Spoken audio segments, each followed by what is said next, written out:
A solid order block trading strategy is often the missing piece for most traders that use smart money concepts. And this is because they don't understand the important criteria that actually creates a high probability order block. But in this video, we've explained and simplified everything that you need to know, so you never have to struggle with order blocks again. And to do this, we've broken down the perfect order block trading strategy into 6 simple steps. So let's start with step number 1, which involves answering the question, what are order blocks? Here we have an example of a chart, and the first thing we can immediately notice is that the market is moving within an uptrending structure. But when we look at this second leg, you might be wondering why it chose to push up from this specific area. Well, when we look over to the left side of the chart, we actually have a bullish order block, and this is what was used as an area of support for the price to continue higher. And the reason for this is because this is an area in the market which showed a clear history of seller activity, which is made obvious by the large amount of executed sell orders, represented by the bearish candles. So this makes it an area that smart money will target to fill their large buy orders due to the lack of seller activity in the rest of the leg. So to simplify this, bullish order blocks consist of bearish candles, and they act as a form of support with the purpose to push the price higher. And then we also have the other variation, which are the bearish order blocks, which is instead made up of bullish candles. And these are used in the same way, only upside down, meaning they instead act as a form of resistance on the chart.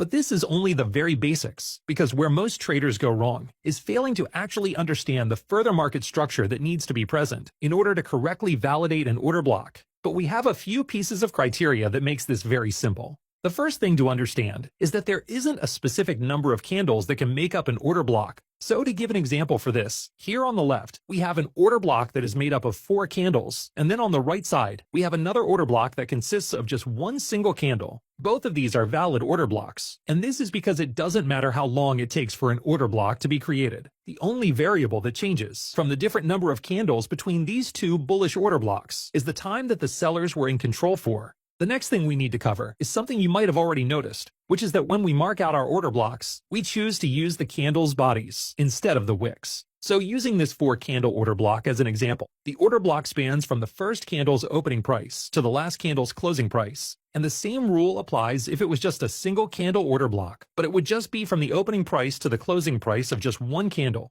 And then for the bearish order blocks, we use the same parameters, but because a bearish order block consists of bullish candles, the opening price of the first candle would be at the bottom, while the closing price of the last candle would be at the top. So now that we know how we mark out an order block, let's move on to the next step, which involves how we can confirm whether an order block is valid. So using this chart from before, we know that this formation of bearish candles formed a bullish order block that went on to be respected when the price later drew into it. But let's say we were at the point in time when these bearish candles had just formed. The question we have to ask is whether these bearish candles have currently created a bullish order block. And the answer would be no. And the reason why is because we haven't seen what the price is going to do next. For example, the price could have just ended up moving sideways, which would mean those bearish candles never ended up forming an order block. This is because in terms of the criteria needed for these candles to become a bullish order block, we need to see an impulsive bullish move that pushes through the highest top wick of the bearish candles, which in this case is the first candle. And it's only after we see this break of structure that we can confirm that these bearish candles have created a valid bullish order block.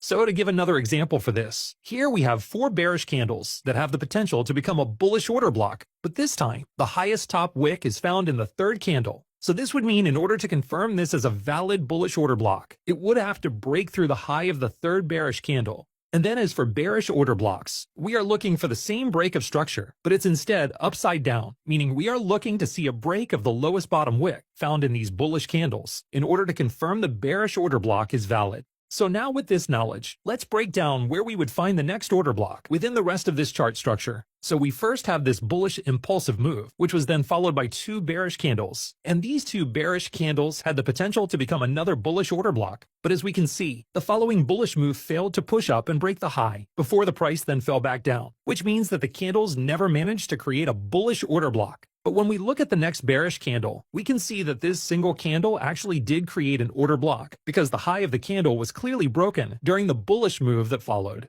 Now you may be wondering why we don't include these other two bearish candles within the order block's parameters. And the reason is because of the presence of these two bullish candles that created a gap within the bearish momentum. So this means the final piece of criteria that we need to know when defining an order block is that if the order block involves multiple candles, they have to be in sequence, with no opposing colored candles in between. So now that we know how to correctly identify and validate an order block, the next thing we need to learn is how we find the highest probability order block setups, starting with our next step, which involves overlapping order blocks with fair value gaps. So we know that in order for this order block to be valid, we need to see a break of structure through the high of these bearish candles. But when it comes to determining whether this is a high probability order block, the first detail is actually found within the bullish move that created the break of structure. This is because during this impulsive move, we are wanting to see the formation of a bullish fair value gap, and the reason for this is because it shows dominance in the buying power, which is important if we are intending to use it as a support later on. But the criteria that we are interested in here is the placement of where the fair value gap is created. This is because we want to see it form within the range of the order block, as this would mean we would now have two overlapping PD arrays, creating a strong bullish confluence within this highlighted area.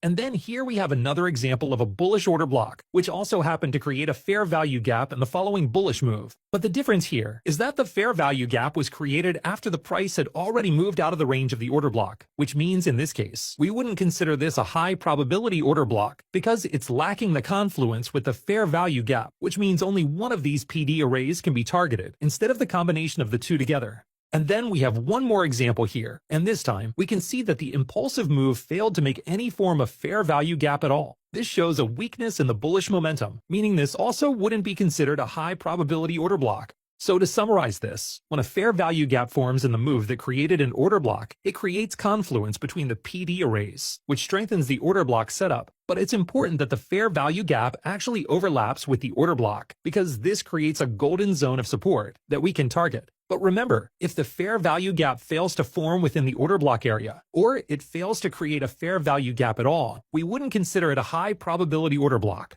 Now let's move on to the next step for finding high probability order blocks, which is that you should only use order blocks that are unmitigated. Here we have another example of a chart, and with a little bit of analysis, we can see that there is a valid bearish order block, which is also overlapping with a bearish fair value gap, which means it passes the criteria to be a high probability order block. And then when we move forward in time, as expected, we can see that it did end up being respected as an area of resistance. So now that we've seen this order block has been successful in creating a rejection, you might then think this could be a great resistance area to target in the future. But in reality, it's more than likely that this order block will no longer be respected, and the price will simply push past it. And this is because once an order block has been attacked, it then becomes mitigated, which in simple terms means we do not want to use an order block more than once. This is because the reason why smart money target order blocks for their trade entries is because of the large amount of unfilled orders sitting in the area. So when the market pushes into an order block, most of those unfilled orders will then become filled, which means there is no longer a reason for smart money to retarget the order block again in the future, which is why we should also avoid reusing the order block again too. And this applies even if the market has barely pushed into the order block, like we can see in this case, because it is still considered mitigated, so we don't want to use it for another setup.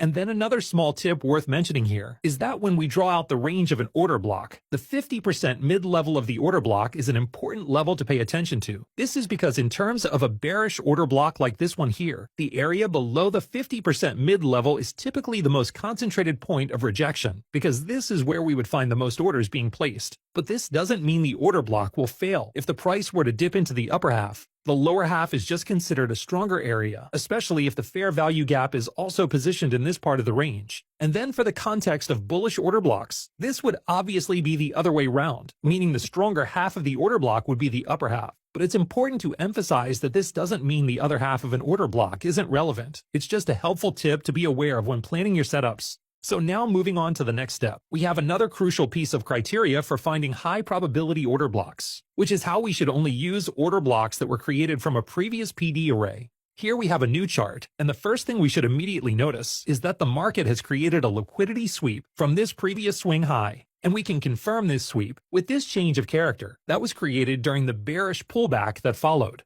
And now, if you haven't noticed already, this market structure has actually created a bearish order block along with an overlapping bearish fair value gap. So that makes this our first example of a very high probability order block. And this is because with the sweep on the liquidity having occurred, the market structure has signaled which direction it intends to move in next. And because the order block was created as a result of this PD array being respected, it makes the order block much more likely to also be respected because it supports the bearish directional bias of the market structure. And to give another example, we have this chart here, but this time, the market is progressing in an uptrending structure. And by using the knowledge we have learned from our previous videos on liquidity and fair value gaps, we know that in order for this bullish trend to continue progressing, it needs to both create and find support in the bullish fair value gaps, like this one here. But what's interesting is that when we analyze the move that drew into and respected this FVG, we can see that it actually created another bullish order block, which we can see was confirmed with the break of structure during the following bullish leg.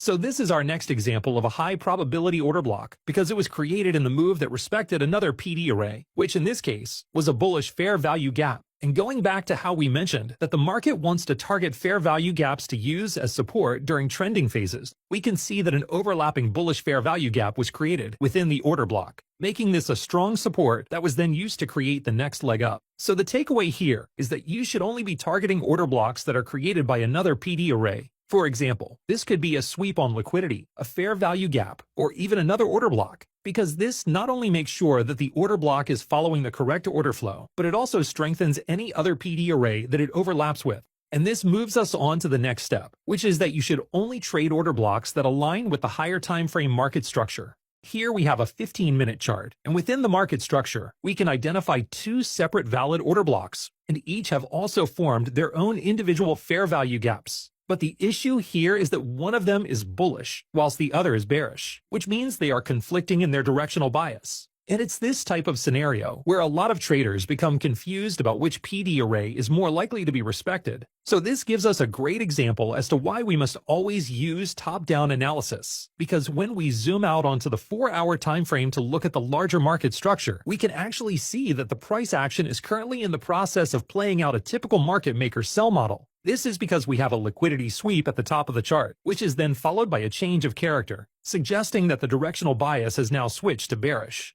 So now looking at this chart with both time frames side by side, the price action we are seeing on the 15-minute time frame is represented by the last candle that formed on the 4-hour time frame. And with some further analysis, we can see that this 4-hour candle actually rejected off of a 4-hour bearish fair value gap that was created within the 4-hour order block. So in terms of which of the two 15-minute order blocks is more likely to be respected, the answer would be the bearish order block, because it formed during the move that respected the 4-hour bearish fair value gap, which means it aligns with the larger time frame market structure. And when we move forward in time, this is exactly what we see. The price draws into the bearish order block before then creating a strong move down, which completely ignores the bullish order block. If you found this video helpful, please leave a like and then comment what trading concept you'd like to see us cover next.